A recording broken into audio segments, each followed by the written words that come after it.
What is up? I know it's been 3 weeks. You didn't see this handsome face. You're going through withdrawal. I know. No, right? Well, I got my drinking shirt on today. Showed up for the Yay! party. I've not had any drinks today. At least not yet, anyway. I'm having a cleansing tea for all the drinks I've had. Oh, jeez. Good Lord. I'm drinking a peach Minute Maid drink. Ooh! Peach juice. It's not that bad. Little peachy, but not too bad. Well, we went food shopping today. God, I hate going food shopping. It's so depressing. I hate going shopping, period. It's so depressing. I have to give them my money. Yep. But, all right. So those of you that haven't been paying attention, I know it's been kind of weird. We were supposed to do this last week, and I went on vacation and completely forgot about it, so I had to switch things around. And I apologize to people. But tonight we're going to be talking about stigmata, the wounds of Christ, as they're called.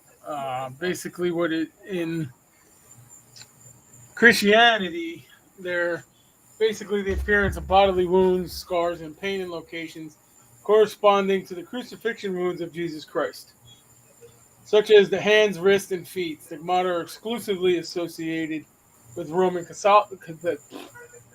Catholicism. Many reported are members of Catholic religious orders.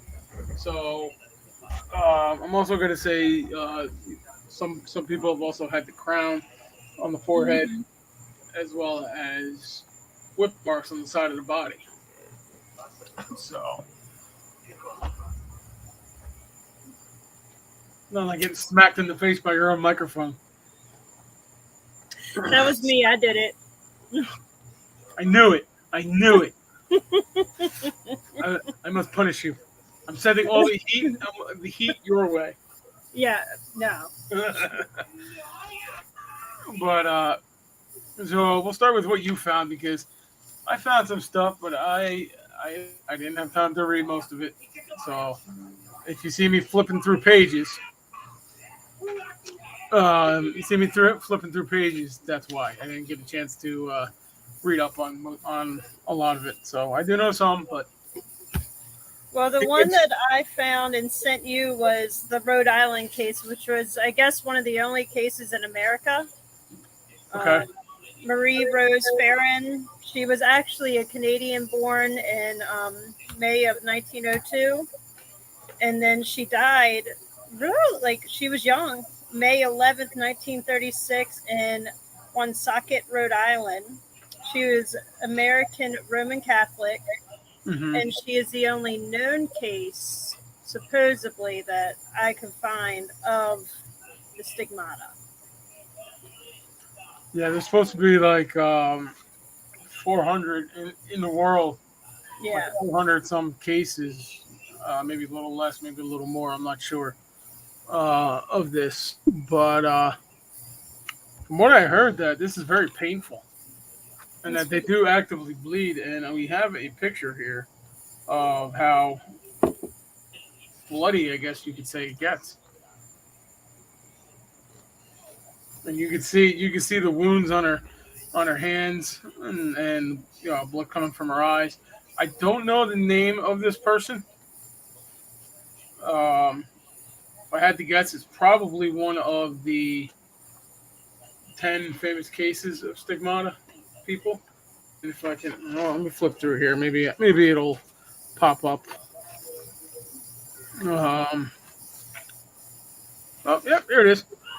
So her name is Therese Neumann, Neumann, and she was born in 1898, and I'm just gonna say Bavaria because I can't read the name. And she's the oldest of 10 children. She was often put in charge of taking care of her siblings, especially after her father was called to serve in World War One. Her true ambition was to be a missionary sister in Africa, but sadly in 1918 she was injured during a fire, causing her to suffer partial paralysis.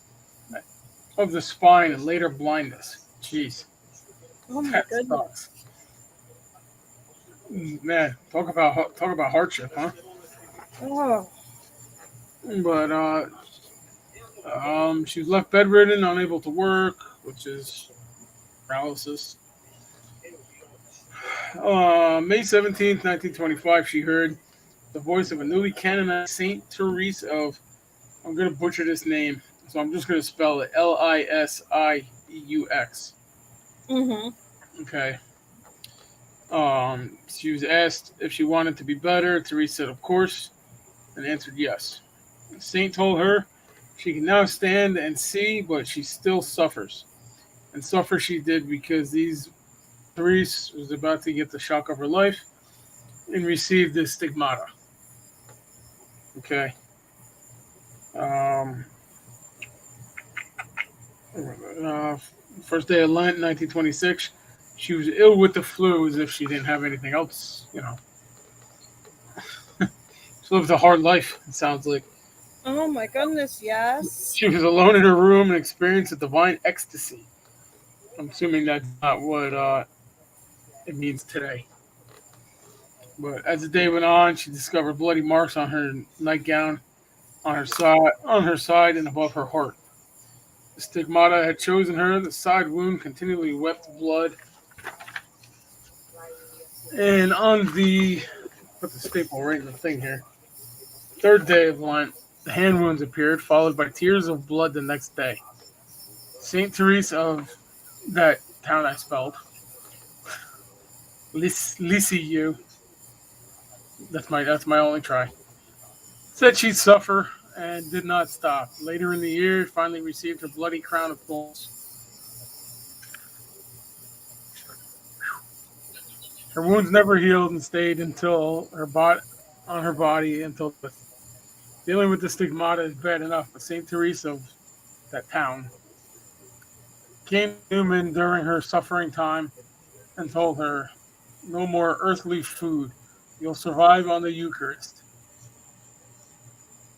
It is claimed that after this, they didn't eat anything other than the Holy Eucharist every day and drank no water from 1926 onward. Given that Teresa lived until 1962, being a stigmatic is apparently a very thirsty job. Wow. And she is number 3 in the top 10 infamous cases of stigmata. Okay, so the one that I told you about, Miss Marie Rose. Yep. At 13, Rose became ill and her hand and foot became paralyzed. Oof. So the Holy Spirit pulled through again for Marie as she took holy water one morning after Mass, and her hand instantly worked perfectly. Sadly, the holy water only helped her hand, and she had to remain on crutches for nearly 12 years. Wow. At 24 is when she started feeling the pain of the stigmata, which was the lashings on her back. The crucifixion marks started in 1927, and the weeping marks on her hands and feet. The crown of thorns started in 1928. And 1929 was when she started crying the tears of blood. Interesting. And her 34th birthday is when she passed. And she was unable to eat or drink. And wow.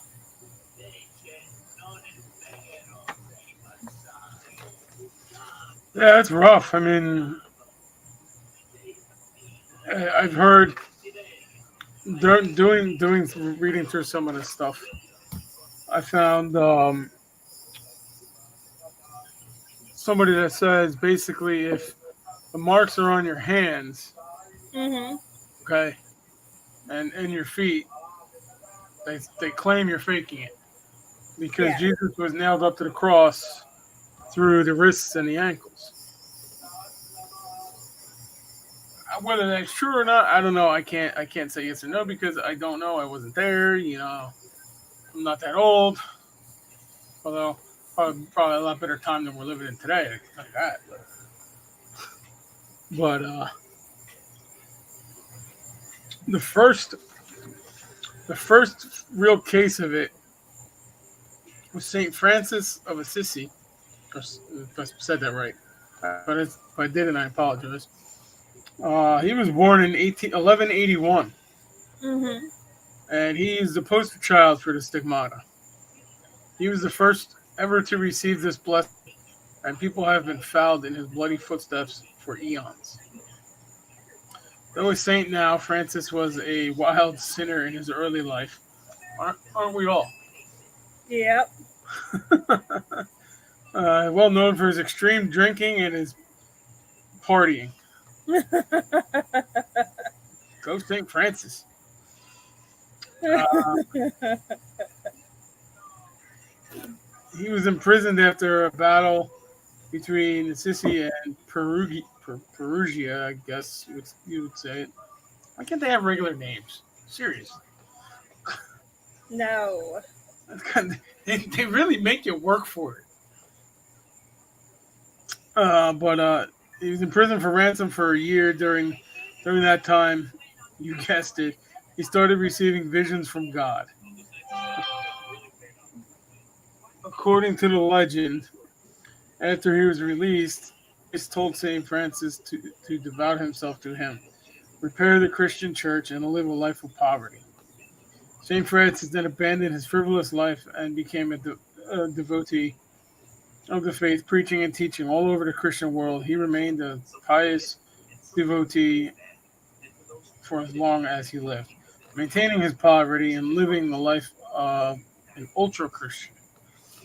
I don't know what that means. I've never heard ultra Christian. Huh. I'm guessing that's uh, card carrying Christian type thing. Yeah. You know, that would be my guess. But in 1224, he made the ultimate sacrifice to devotion by undertaking a journey and fasting. Maybe I should start fasting. I could stand to lose a few. He left to climb Mount Laverna for a 40-day fast. One day during his fast, near the feast of the Exaltation of the Cross, a six-winged angel allegedly appeared to St. Francis while he prayed. The angel, as observed by St. Francis, bore the wounds of crucifixion. September 14th, St. Francis received the first marks of stigmata, having the sacred wounds appear on his hands and sides. These wounds stayed on and bled continually for 2 years up until his death. Hmm. Uh, Simple tale. First, he's believed to be the first case of stigmata can actually be traced back to disease. St. Francis suffered from many ailments in his lifetime. Uh, there's a doctor here, historian Dr. Edward Frederick Hartung, Mm-hmm. even diagnosed him with a debilitating eye disease known as trachoma. Okay. It's an eye infection. Basically, it's an eye infection, is what it says here. Um, it was also believed that St. Francis's stigmata was due to a severe case of malignant malaria, which causes hemorrhaging of blood through the skin in a medical condition known as purpura, Purpura. Strangely enough, it's usually distributed symmetrically on the hands and feet. Sounds a lot like stigmata, according according to this. I mean, everybody's got their reservations about stuff, you know. Yeah. So, but he's believed to be the first one to have it. Um,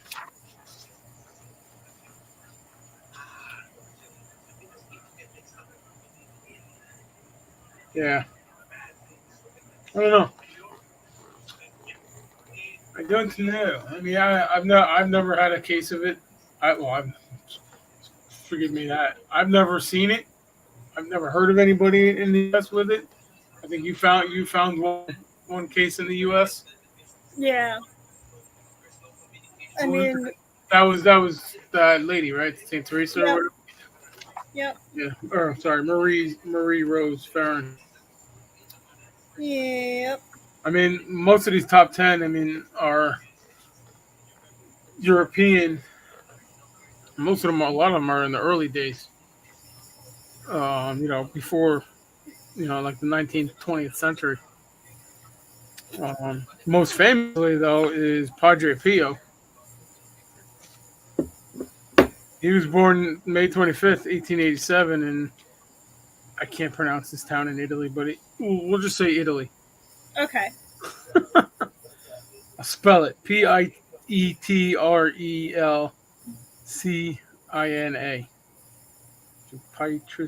Pietrelcina? I don't know. We're just I, gonna leave it like that. yeah, we're just gonna leave it like that because I apologize if I said it wrong to anybody, but why can't you just make it? Why can't you just make them like normal? Like Woodbridge or Darlington or something like that. Mm-hmm. Anyway, here's a connection. His parents entrusted his life to Saint Francis, which is Oh. why he was baptized as Francis the day after his birth. Apparently, a disruptive baby. You ever notice that the ones the kids who are like the most disruptive either become cops or priests? Yeah. I love it. I love it. His father was frustrated by continuous crying and is quoted as saying, "It seems like the devil has been born in my house." That's it. That's crazy. From that point on, Francis never cried like that ever again. Interesting. A member of a deeply religious family, Francis spent much time at the Church of St. Mary of the Angels. He was baptized, received his first communion, and was confirmed there. A young pious child, he saw an apparition of the Sacred Heart of Jesus at a mere 5 years of age. He told Francis then that he would be his follower, dedicating his life at the age marked him forever, and Francis began having visions of the Virgin Mary, which would continue his entire life.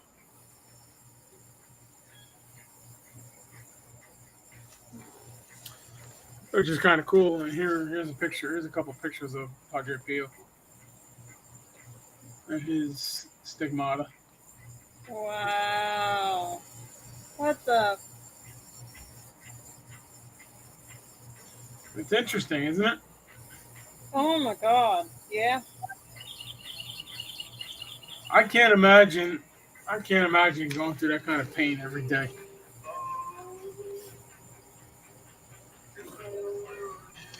So there's a lot more on him here, but if anybody wants to read this, I found this religion: 10 infamous cases of stigmata. Okay, but he was 16. He entered the no, I don't know, the capuchin of the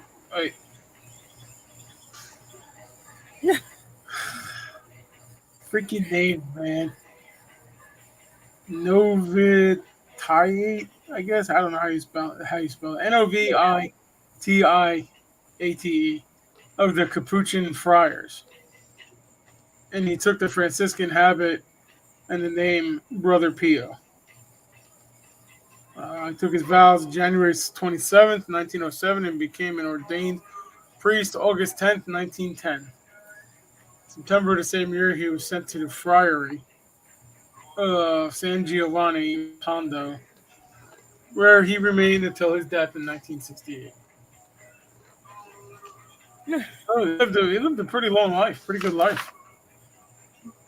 That's awesome. 1887 to 1968.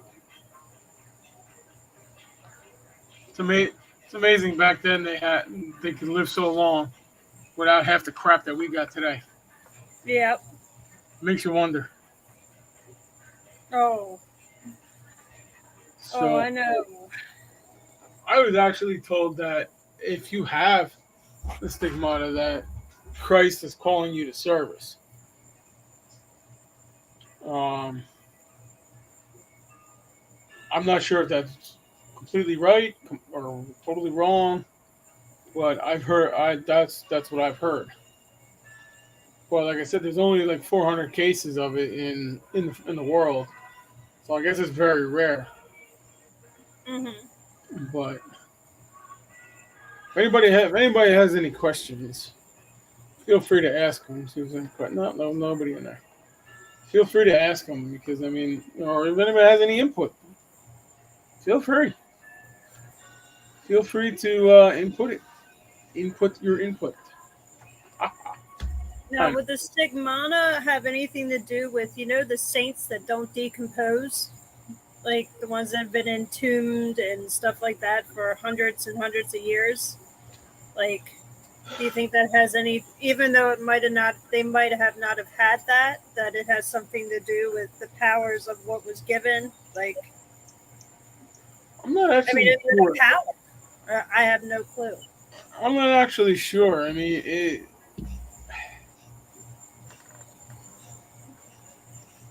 well, first off, I want to know why, if there is um, if you pass away and your body doesn't decompose. I mean, back then they didn't have what you call it like we have today. Yeah.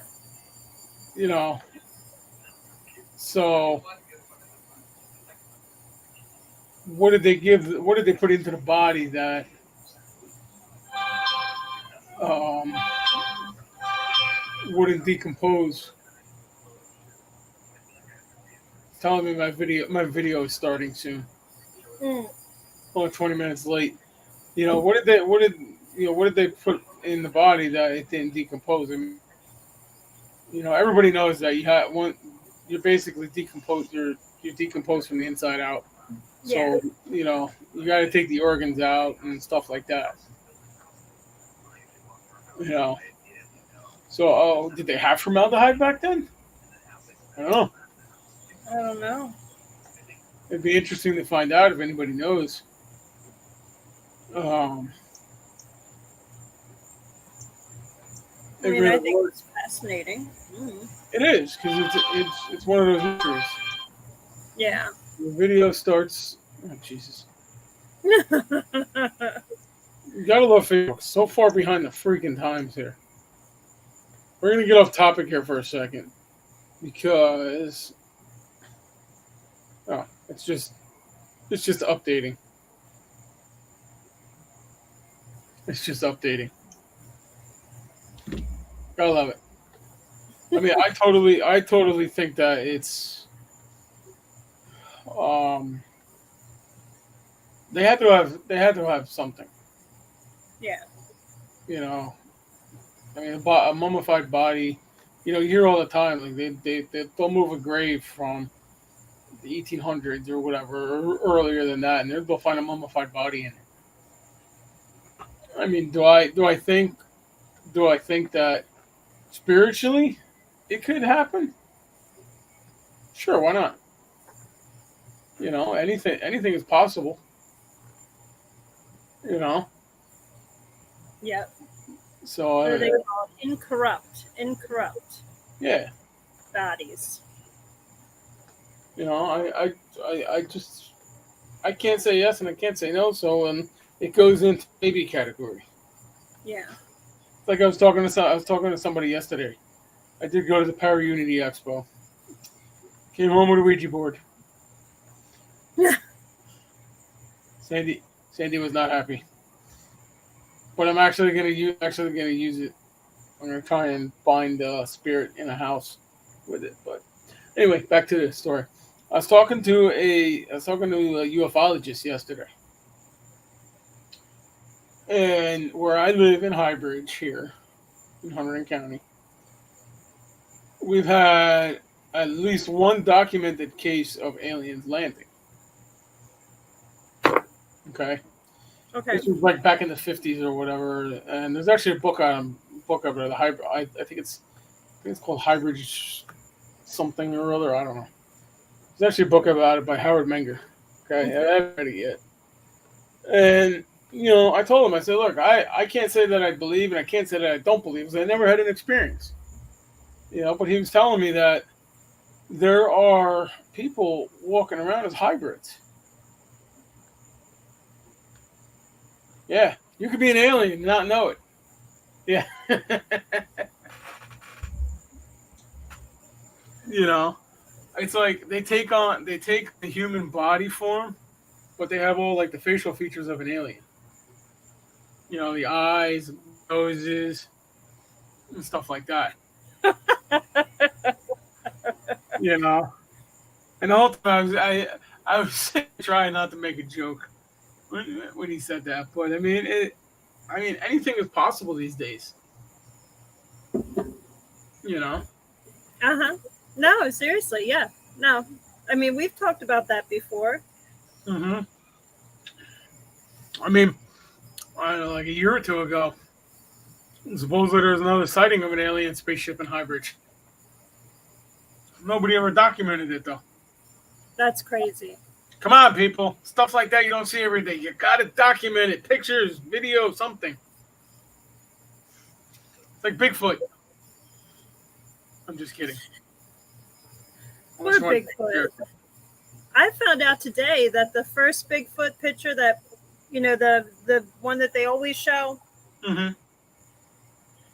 it is actually a female because of the breast.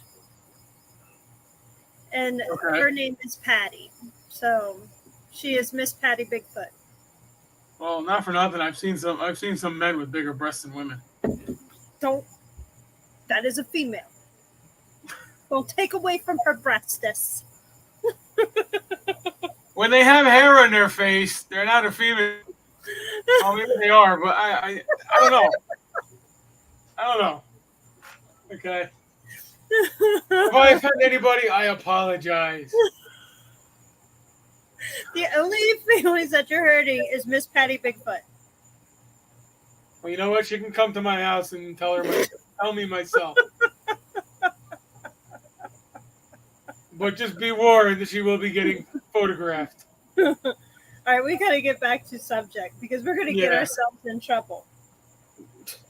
Like it ever stopped us before. All right. So, again, here's another thing that I found. I found this on Far Out the Stigmatics, or the Guardian. Problem is, it didn't print all the way. It stopped. It cut the page off at the end, so some of this I can't read. Excuse me. So anyway, here we are.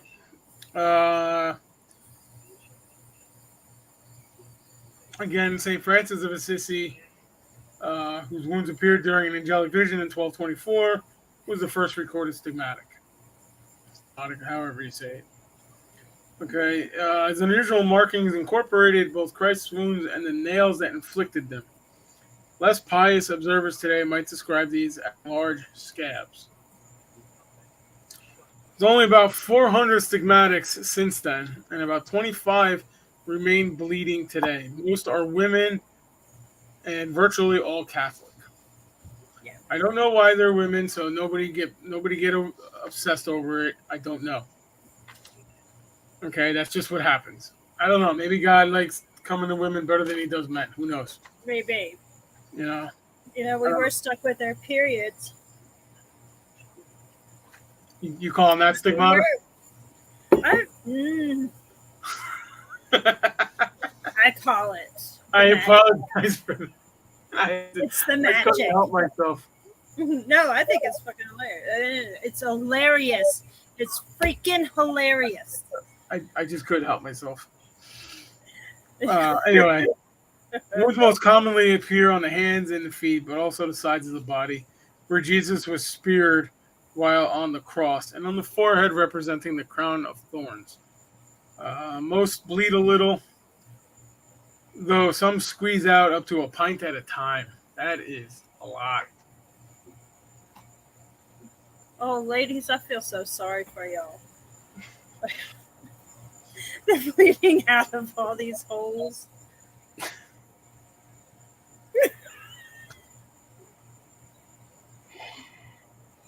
Oh my god.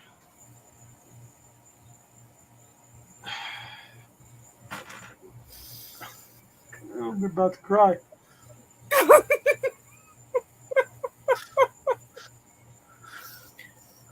This is a serious topic, but unfortunately, both of our sense of humor are taking over at the moment. So I apologize if we offend anybody today. Look, we're not. I'm not trying to offend anybody. It's me. Yeah, we're not trying to offend anybody, but Reverend Dan he's just trying to lighten the mood. Me, I'm an a-hole. Take it up with my publicist that I don't listen, have. I got a weird sense of humor just because I was a firefighter and an EMT for almost 20 years. Okay, that's how I dealt with this with calls. I'm sorry. Anyway, back to the topic for the moment. There's even a personality profile. Okay. Typical stigmatics are not happy ones. Oh, I can't say that blame them if they're in pain all the time. I wouldn't be happy either, would you? No. Most contemporary subjects have been victims of abuse and suffer low self-esteem. Most stigmata are deliberately self-inflicted or follow more complex patterns of self-harm, like those of Munchausen syndrome. If I remember correctly, I don't. You know what? I'm not going to say anything because I want to look it up. Look it up. I'll look it up I'm not later. going to say anything. Here, let's do this. Why, you know about Munchausen syndrome? No. I think I know. I think I've heard. I know I've heard of it, but I don't remember. Munchausen syndrome. According to NHS, Munchausen syndrome is a psychological disorder where someone pretends to be ill or deliberately produces symptoms of illness in themselves. Their main intention is to assume that sick role, so that people care for them and they are the center of attention. Okay. Don't some mothers do that to their children? Some do. That's what I was thinking it was. That's what I was thinking it was, but I didn't want to make myself look like an ass. An even bigger one. Some women do that, or some. I'm not going to say some women. Some parents do that because I'm sure there are men that do that too. But man, we just keep kicking ourselves in the ass today. But I mean that's basically like only means saying I have a demon. I need you to come investigate it, and I need an exorcism. Okay, well, why do you have why? What happened? You know, let's go through all the questions. No, I need an exorcism now. Well, I'm not coming. I'm not giving you a freaking exorcism. No. You know, you tell me an exorcism. I know you. I know you. You call me and say I need an exorcism. I know you're BSing.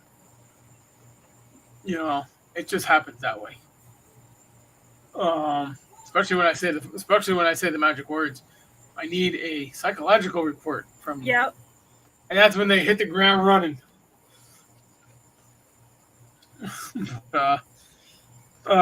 Common criticism of stigmata sufferers is their wounds correspond more closely to religious art than they do genuine Roman crucifixion techniques. Christ would have been pierced through the wrists and the ankles, like I said before, rather than his hands and feet. Some new wave stigmatics like Emiliano Aiden, a 29-year-old from Argentina, countered this by displaying more accurately placed wounds. Huh. Okay, so I don't have my knife here, but we'll use a fork. It doesn't take much if you know what you're doing to stab yourself in the wrist. Okay, you as long as you know where your arteries are and the bone is, stuff like that, it doesn't take much. Oh wait, I do have a knife here. Go figure. But so I mean, like it said, most are fakes. I'm sure of. I mean, it's gonna hurt. Anybody would put them through that, put themselves through that. I don't know. I just don't No, know. I can't. You know. Um, However, medical conditions that could account for some instances of stigmata. Hemathyroidrosis.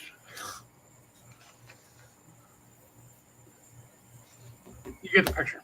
Whereby a person appears to sweat blood can occur at times of extreme stress while spontaneous hemorrhages called sogenic purpura. There's that word again. Physical wounds also been manifested under hypnosis. So, That's cool. 1933. Yeah, Dr. Alfred Leckler. My God, I can't speak tonight. Hey, hey, hey. Where's the booze? You're tired, I can tell. Oh, the heat up here is ridiculous. You can't even go outside without getting tired. I hope it cools off tomorrow. You got to work Uh, tomorrow? Unfortunately, Ugh, no vacation, no more vacation. First full week back. that's ridiculous. Yep. But Dr. Leckler here, recreated the full range of stigmatic markings on a 29-year-old German peasant after she had seen a film of Christ's crucifixion. Like I said before, anything is possible. You know, I can't say that I believe, I can't say that I don't. I'm 50-50 because I've never had a case like that. If somebody calls me and I show up and they have wounds on their wrists and ankles, first thing I'm doing is calling the church. Yeah. Yep. Taking pictures of it, and I'm calling the church. You need to send an investigator out here to investigate with me. Or I'm calling Bishop Ron and let him take it up the ladder. There you go. Oh, that's I mean, it's interesting to read about. It was interesting to It is. It is. I mean, to bleed a pint a day, like, holy hell. That's a I lot. mean, I think it's insane that the people that have this, I mean, and I am not saying anything about people with like low self-esteem and stuff like that you can't bear the burden of things like that, but I would have thought, you know, Mm-hmm. somebody that wasn't sick, somebody that, you know, of sounder mind would have been thought Yeah. to carry on something like that, to battle that. Yep. I give them a lot of credit for Yes, a being that lot. kind of pain. Me, I'd be breaking out the moonshine. Yeah, I'd be like, please just take me. Yeah, seriously. I mean, that's got to. Oh man, Mm-hmm. the pain scale's got to be like a 10 out of 10 or more. You know, especially if they bleed. I mean, you yourself know, you get a cut on your hand or whatever. Like we'll say, like on your palm where it flexes. Yeah, That hurts when it flexes, and it opens up every time you flex your fingers. yes, it was. So imagine that. If it's on your hand, I mean, it could even hurt on your wrist too. I mean, your wrist does flex when you move it, but I mean, man, I got respect for those that had this and have it. I Yes, mean, it can't be easy. because their faith is the faith of a grain of a mustard seed, is what you guys say. So their faith is a lot stronger Mhm. than most people's, because I'm strong, I'm this, and see, I would have been a butthole because I'm like, hey, you can't deal with this, but yes, you can, because your faith seals whatever pain you're going through. Like my grandmother, I totally get it now. So Yeah, I think it's amazing. yeah. I mean, here's Mystics of the last one you sent me. Yeah, Apparently, there's a secret story here of Padre Pio's stigmata. really. This is a volume detailing the report of a Vatican investigator who looked into his case and gives new information on the wounds and passion that the friar suffered. Um, Padre Pio, they, I'm just going to say Padre Pio because he's got that name behind him. Anyway, received the stigmata from the crucified Christ, who in an apparition invited the Capuchin friar to unite himself with his passion so as to participate in the salvation of others, particularly consecrated persons. This is what we can know with certainty thanks to the recent opening at the request of Benedict the 16th of the archives of the holy of the former Holy Office up to 1939, which contain information and revelations on Padre Pio that were not previously published. So, let's see. The revelations have been released in a book titled Padre Pio Soto Inchiest, an autobiography. Why can't they just say this in English? Seriously. God, it makes me tired just from looking at it. They do say it in English. Okay. Padre Pio under investigation, the secret autobiography. The volume is prefaced by Vittorio Massori and edited by Father Francesco Castelli, historian for the beatification cause of Pope John Paul II and professor of modern and contemporary history of the Church at the Romano Guardini Institute for Religious Sciences in Toronto, Italy. Till the publication of his book, many assume that Padre Pio, whether for reasons of modesty or because he thought himself unworthy of the charisms he had received, had never disclosed to anyone what happened on the day he received the stigmata. The only known reference to these events was in a letter Padre Pio sent to his spiritual director, Father Benedetto de San Marco of Lamas, in which he speaks of the appearance of a mysterious person but does not offer any details. The new book, which contains the first complete version of the report penned by Bishop Raphael Rossi of Volterra, later Cardinal, apostolic visitor sent by the Holy See to secretly investigate Padre Pio. Bless you. What was that?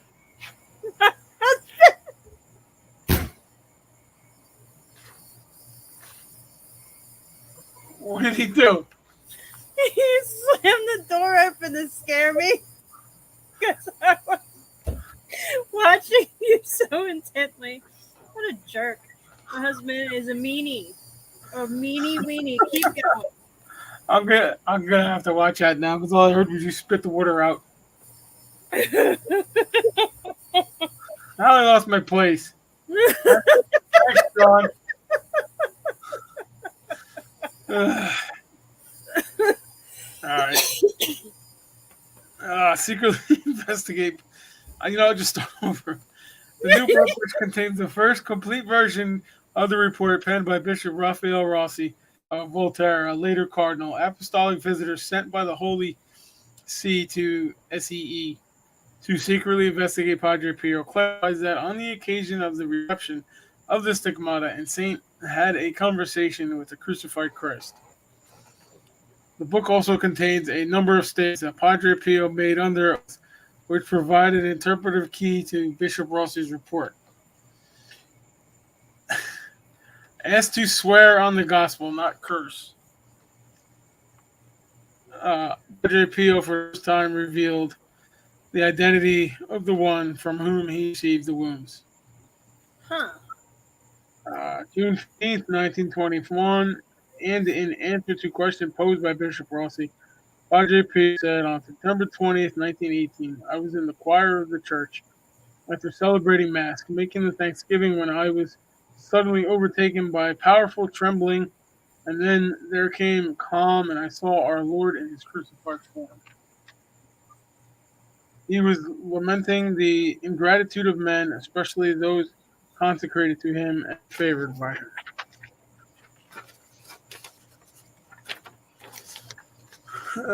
Then Padre Pio continued. His suffering was apparent as his desire to join souls to his passion. He then, of course, they're stapled in the wrong spot. He then invited me to let his pains enter into me and to meditate on them, and at the same time concern myself with the salvation of others. Following this, I felt full of compassion for the Lord's pains, and I asked him what I could do. Oh my god.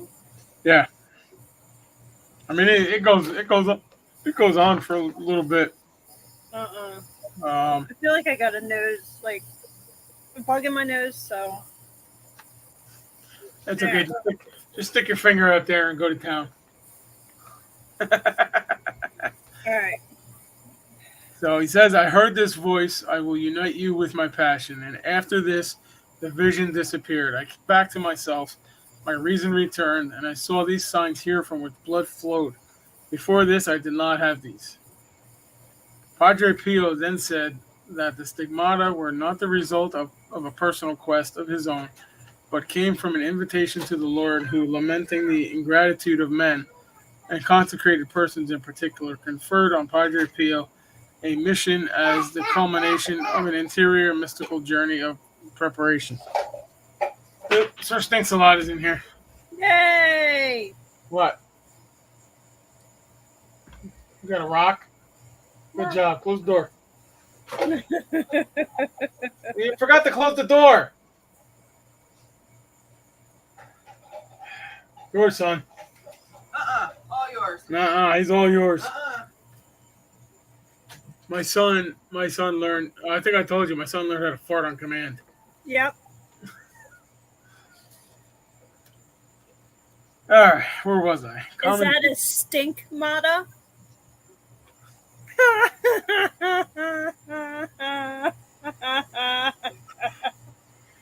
It was so corny, it's funny.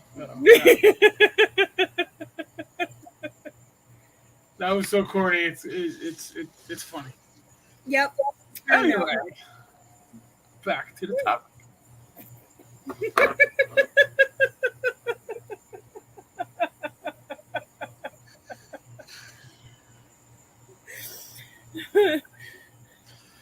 Imagine if I actually had alcohol today. It'd be a lot more funnier. We should do a show drunk and see what happens. We really oh no. Oh man, I'm out of juice. We would probably be banned. Yeah, probably. No more. Probably. All right. So, Father Castelli, the book's editor, noted that the theme of the ingratitude of men, and especially those favored by God, is not something new in the Capuchin Friars' private revelations. Was that a cat? Oh, never mind. I was on TV.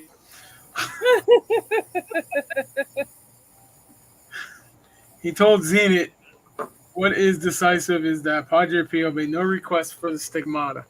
This helps us to understand the freedom and the humility of the Capuchin, who is clearly completely uninterested in making a show of the wound. Because he actually wore gloves, fingerless gloves. Oh. So most of the time you never really saw it.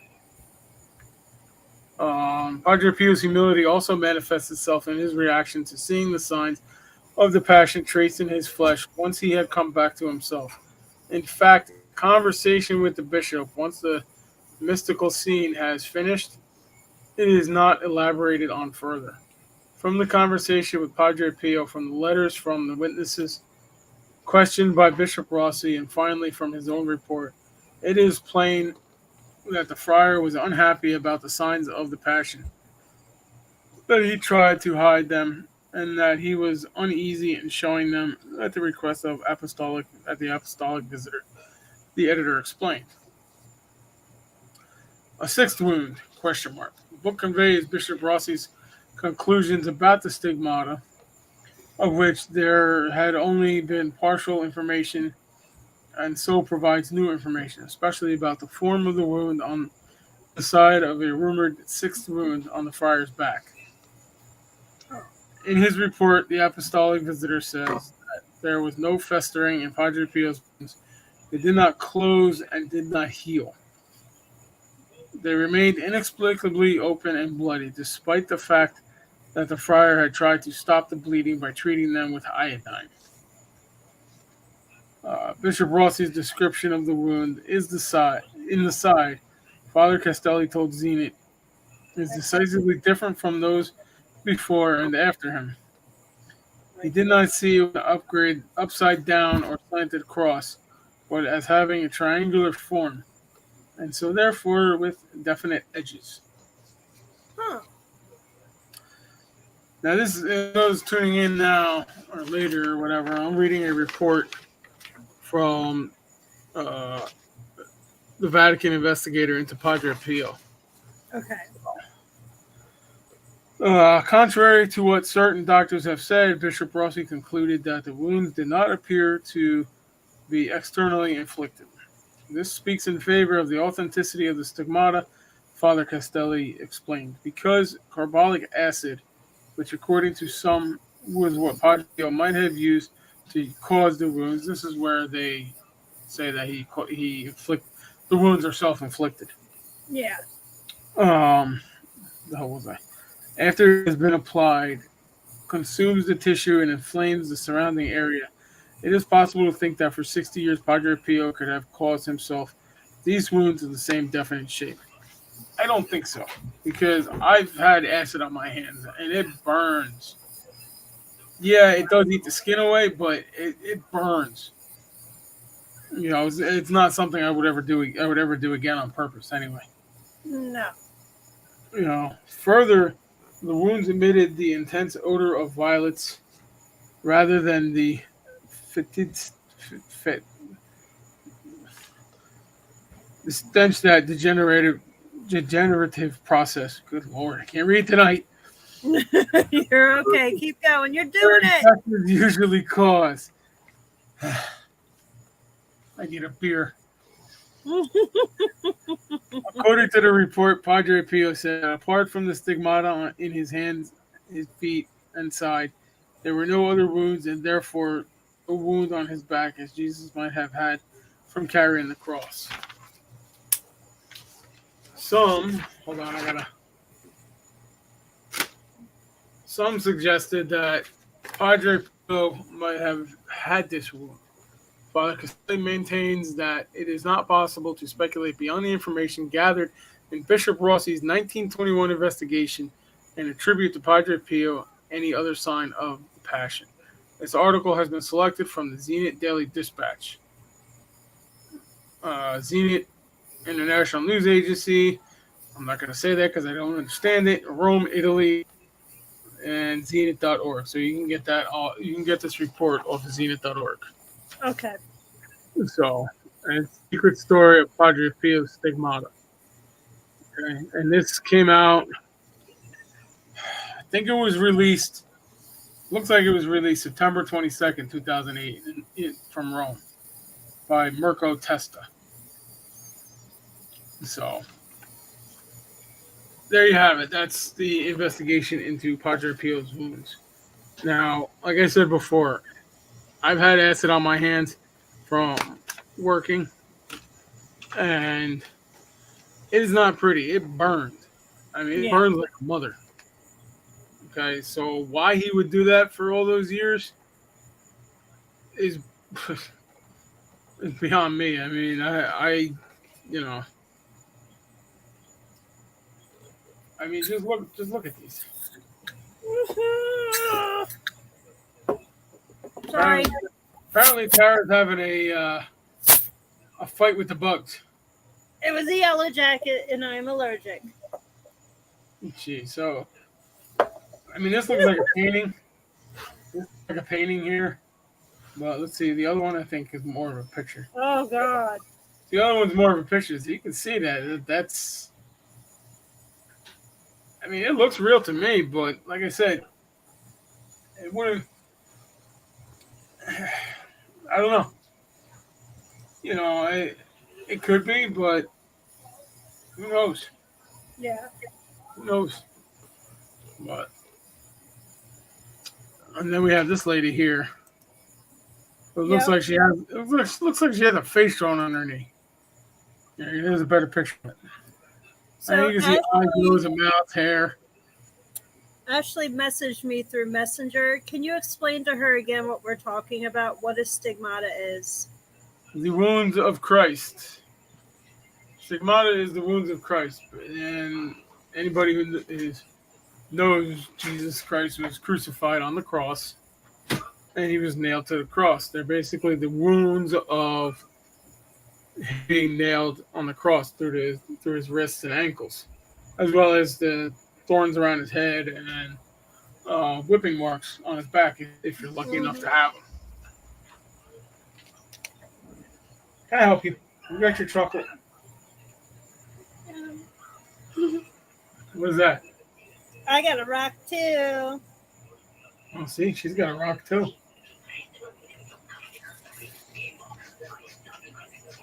You poop. You stink.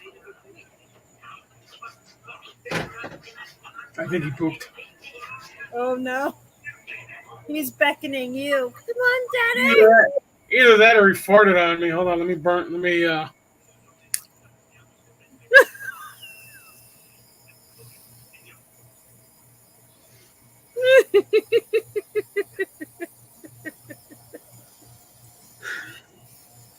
But that's what stigmata is, basically. Yeah. It's the wounds of Christ, and from what I've heard is if you have it, then you're being called to service somewhere in the Catholic Church. So, why anybody would do that on purpose is beyond me, but No, I think that's crazy. It is. It really is. So it's actually gonna reset a date for the. Oh. Since she didn't come on this time. I know. I just put her on the spot if she's watching. I know. Yeah, put her on the spot. Ashley, we need Yo, you. what happened, yo? What happened? She's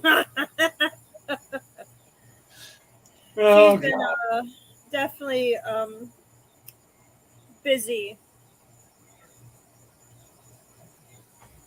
Aren't we I all? haven't even really talked to her either. I'm calling you out. But we hope that everything is going well. And when you get going where you're going, we want you on the show. Yes, we have. I have questions about what I know. Yes. We have questions. Here she comes. Lots and lots of questions. Oh, wait, we got a comment. It's probably her. It's her. Sorry, my Wi-Fi sucks. No excuses. None.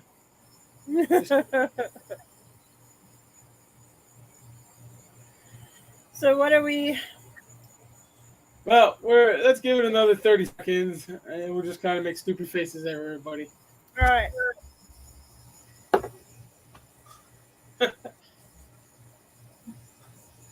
That's her face when she's reading somebody. Oh boy. Oh man. Oh, God, the shit we do. I know, right? But anyway, that is our talk tonight on Stigmata. This was requested by somebody a couple weeks ago. I apologize it took us so long to talk about it, but here it is. We did it. Yay. It's going in and out. Yeah. It's all right. It's been happening. I don't know why. I think it might be the browser I'm using. I might have to go back to Firefox. I don't know. Because ever since I'm using Google Chrome right now, so. But anyway, that's our talk for the night. we hope you enjoyed it. I know I read a lot. I apologize. I didn't have time to. I didn't have much time to actually study this and talk about it from memory, but I think you everything. did an amazing job. Both of Oh, us, we've been busy. Everything. You're the one that read. yeah. Oh, I read the report.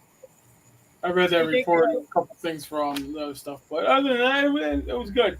So on that note, we're gonna say goodbye to everybody. Bye. Bye. Bye. Bye, guys. See you Bye. next Bye. time. We'll see you next week, and we'll let you know what we're gonna talk about, who we're gonna talk with, and all that. So stay tuned to Facebook, YouTube, and whatever else I have it on. So later, people.